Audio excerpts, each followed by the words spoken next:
안녕하십니까, 리얼테크입니다. 자, 오늘은 말도 많고 탈도 많은 드론의 배터리에 대해서 알아볼 수 있도록 하겠습니다.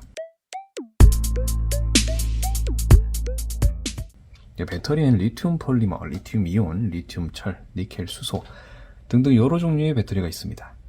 이렇게 여러 종류의 배터리 중에서도 드론에는 이런 리튬 폴리머 배터리를 사용합니다. 리튬 폴리머 배터리를 사용하는 많은 이유가 있겠지만 핵심적인 이유는 리튬 폴리머 배터리가 다른 종류의 배터리보다 가볍고 좀 더 높은 방전율을 지니기 때문입니다. 무게가 가벼운 것 이외에도 또 사용하지 않아도 시간이 지나면 방전되는 자연 방전, 완전 방전되지 않은 상태에서 충전을 계속 반복하다 최대 충전 용량이 줄어드는 메모리 효과, 이런 것들이 거의 없다는 장점이 드론의 리튬 폴리머 배터리를 사용하는 이유이기도 합니다. 배터리를 고를 때는 자신이 제작하려고 하는 기체의 용도 또는 가지고 있는 기체의 크기나 무게, ESC, 모터, PDB 등의 그런 사양에 부합하는 배터리를 선택하는 것이 중요합니다. 그러기 위해서는 일단 배터리의 사양을 알아볼 줄 알아야 합니다. 배터리의 겉부분을 보면은 제일 먼저 보셔야 하는 게 배터리의 전압입니다. 리튬 폴리머 배터리는 기본적으로 하나에서 여러 개의 셀로 이루어져 있고, 셀이라는 것은 이 배터리의 기본 단위입니다. 셀 하나당 공칭 전압, 그러니까 여러 상황에서 배터리의 기준 전압 또는 표준 전압이라고도 합니다. 이 공칭 전압이 3.7V예요. 그래서 이 배터리를 보면 이 셀이 하나당 3.7V니까 셀이 2개면 7.4V, 그리고 3개면 11.1V, 4개면 14.8V 이렇게 쭉 올라갑니다.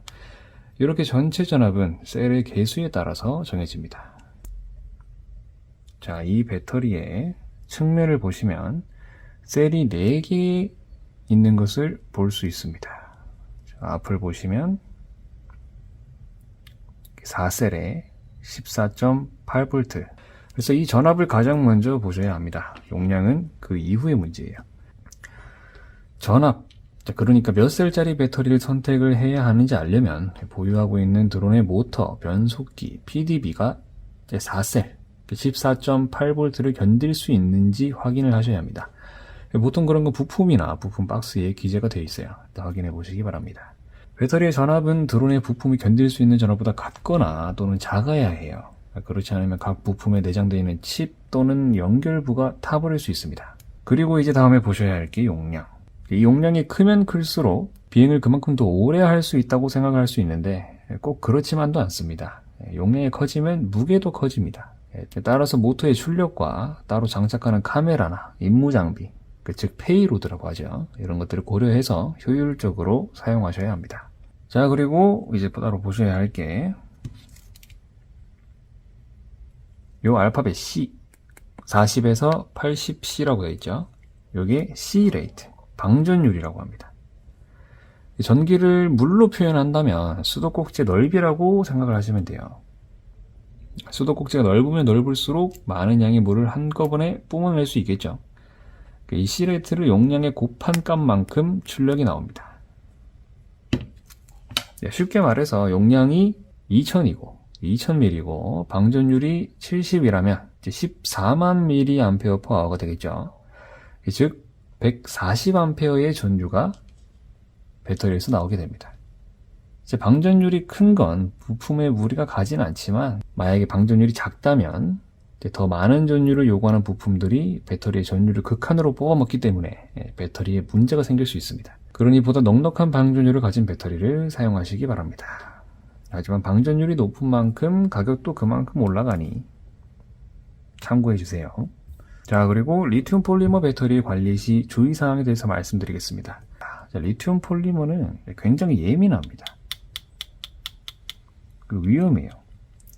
가볍고 출력이 좋아서 사용하고 있는데 어쩔 수 없이 사용하고 있는 겁니다. 그래서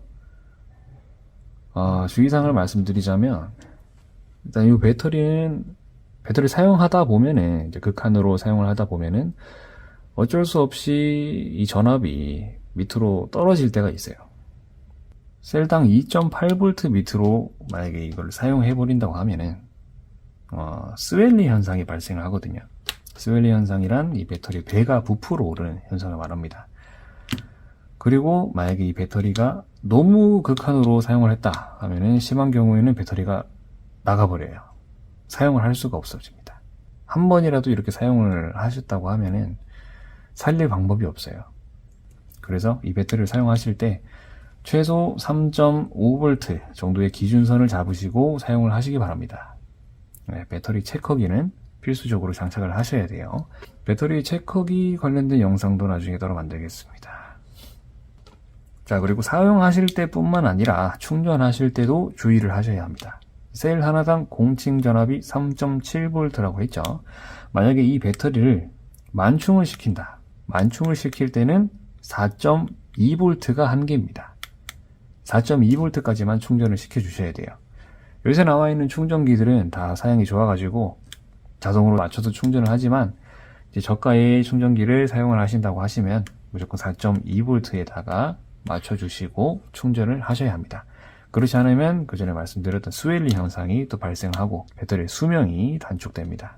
그리고 4.2V에서 올라가면 점점 올라가면 배가 부푸는 것 뿐만 아니라 화재가 발생할 수 있어요. 그렇기 때문에 여러분들이 충전을 하실 때는 이제 고사양의 충전기를 사용한다 라고 하시더라도 그 자리를 꼭 지키셔야 합니다.